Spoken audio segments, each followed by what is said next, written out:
Welcome to r/confessions, where we get to hear the most disturbing confessions of Reddit. Hey guys, I just started an Amazon affiliate link, so if you want to help me be able to make better content, please purchase something by clicking the link in the description and purchasing anything. It won't cost you anything extra and will really help build this community. Thank you for listening, and I hope you enjoy the video. I left home to live on my own after a huge argument with my family that ended up with me being sent to our local police station after threatening to hurt them. I haven't been talking to my family for 3 years now. On March 2018, I was in what I would say felt like one of the lowest points of my life mentally and emotionally. I got fired from my previous job, and renunciation was happening at the current one I had that time, all the while dealing with a problematic former bandmate threatening to rat us out for smoking weed, which I haven't even done, BTW, an extremely immature girlfriend, and one of my best friends killing himself. I was just so worked up. Growing up, I've always had a self-important manipulative mother. She would be nice to us in public but in private, would beat us for the silliest of reasons. From not behaving in a way she said so, and it embarrassed her, because we didn't make a good impression, to comparing us, and being angry at us for not being like this/that person. She goes around bragging about herself and her children, and would be on anyone's business thinking she's some kind of social butterfly. She was also pretty judgmental towards almost everyone. From my friends to the girlfriends I had, she would be asking about where they lived and worked, then passive aggressively disapprove as I answer every question she asked. I still remember the way she punished me as kid, and I have an ugly scar on my right lower lip, and a shallow stab wound on my side because of it. My father was pretty much absent while I was growing up, but it was alright.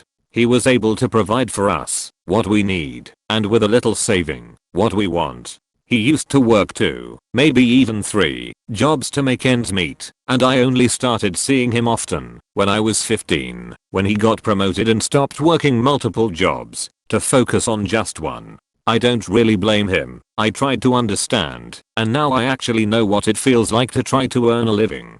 My brothers are in their own way also problematic. As the eldest, I've always taken the brunt of the abuse growing up, and I've learned to just let things be, work hard, and focus on myself instead.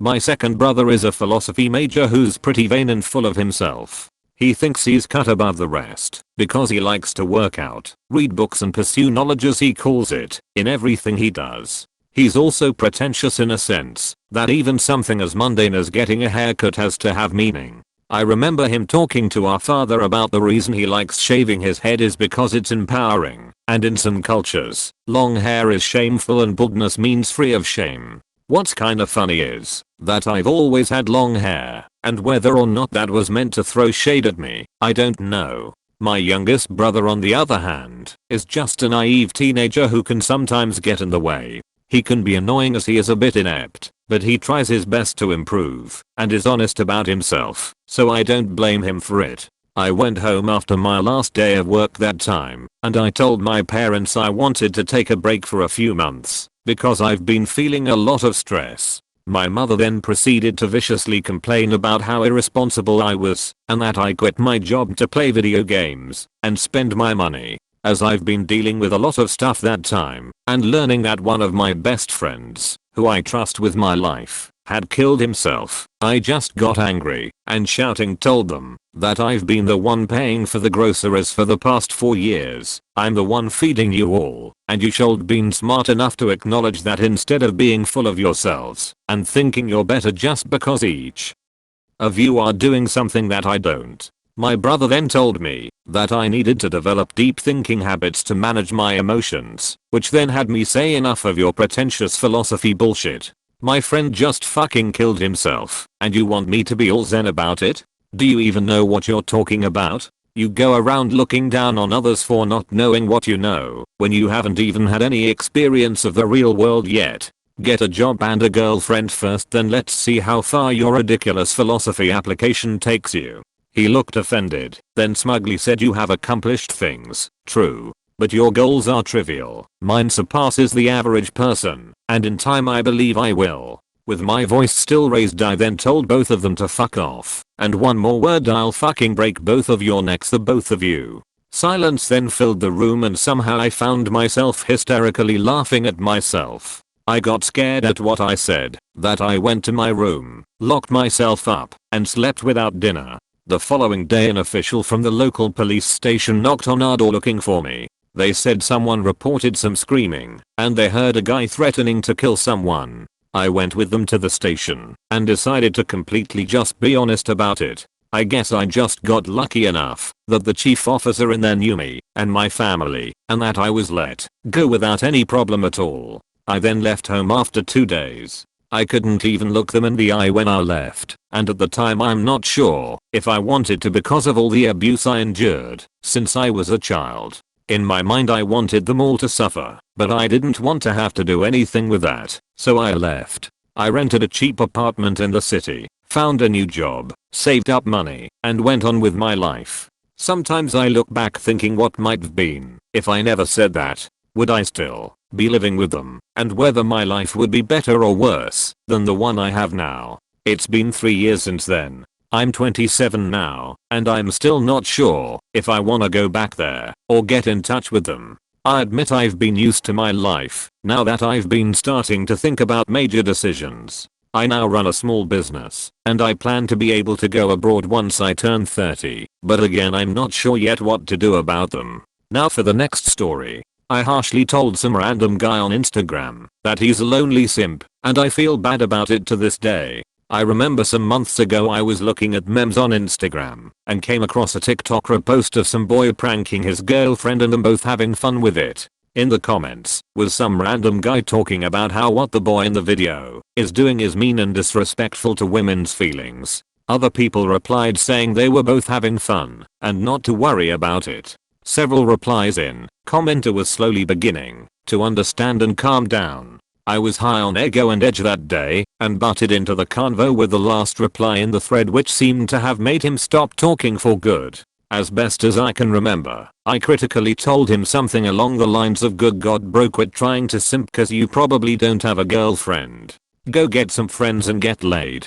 He never replied, and no other comments continued in the once busy thread. Usually I try to be as nice a person as I can, but I just snapped that day and did shit I rarely and shouldn't do. And I know the internet is full of people who talk like that, but me saying something hurtful like that to a random guy who wasn't really doing anything wrong to begin with haunts me to this day. I wish I could remember the post, what account his was on, and who the commenter was. Whoever he was, I'm really sorry, and I wish I could tell him that personally, but even then that probably wouldn't do justice anyways. All that could really be done now is to move on and treat others the way I'd want to be. Now for the next story. I find it so hard to be a public defender sometimes. For the record, if you look at results, there are very little differences between the work of a public defender and a private lawyer. People think we are overworked, and we are, but so are private lawyers. Many of them subcontract their cases to less experienced lawyers who don't know what the fuck they are doing. Anyways, lately I've been dealing with clients who are beyond help.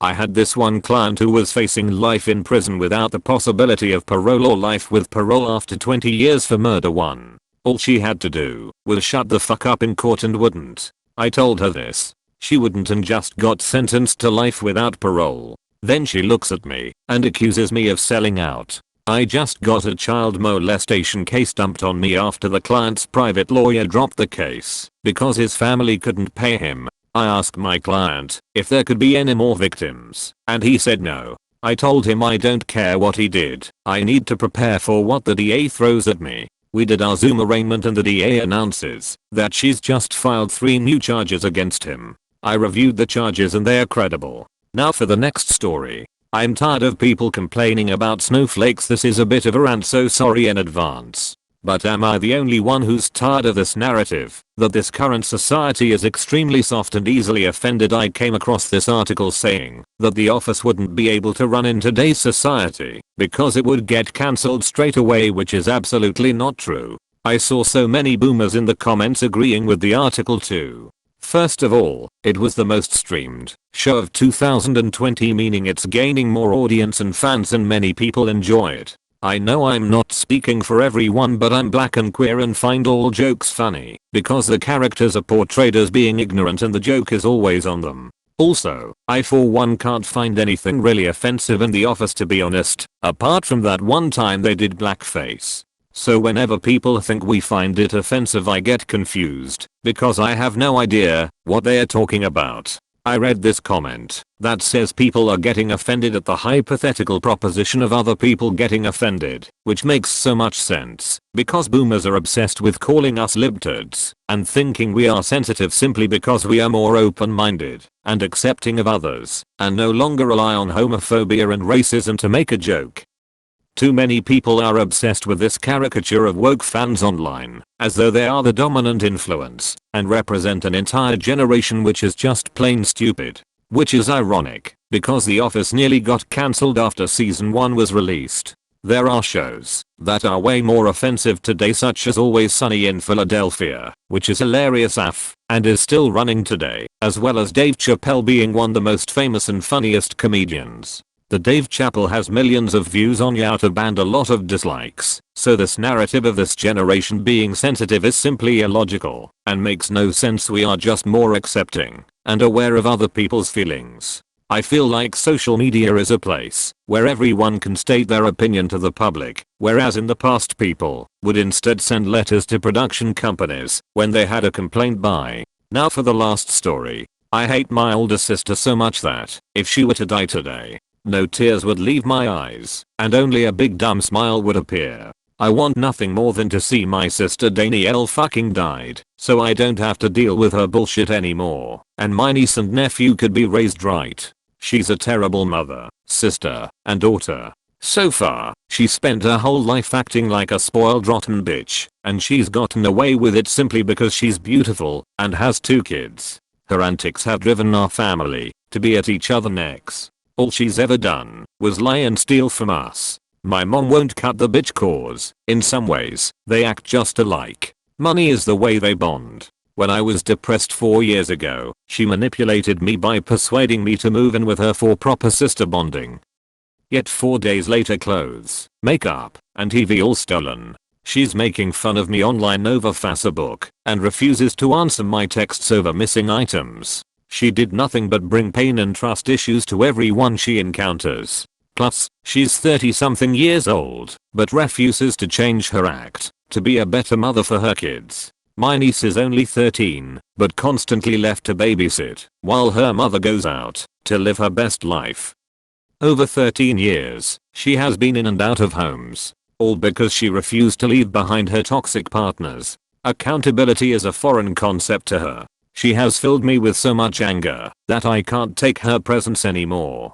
The day I finally get to hear my sister is dead, I will be celebrating.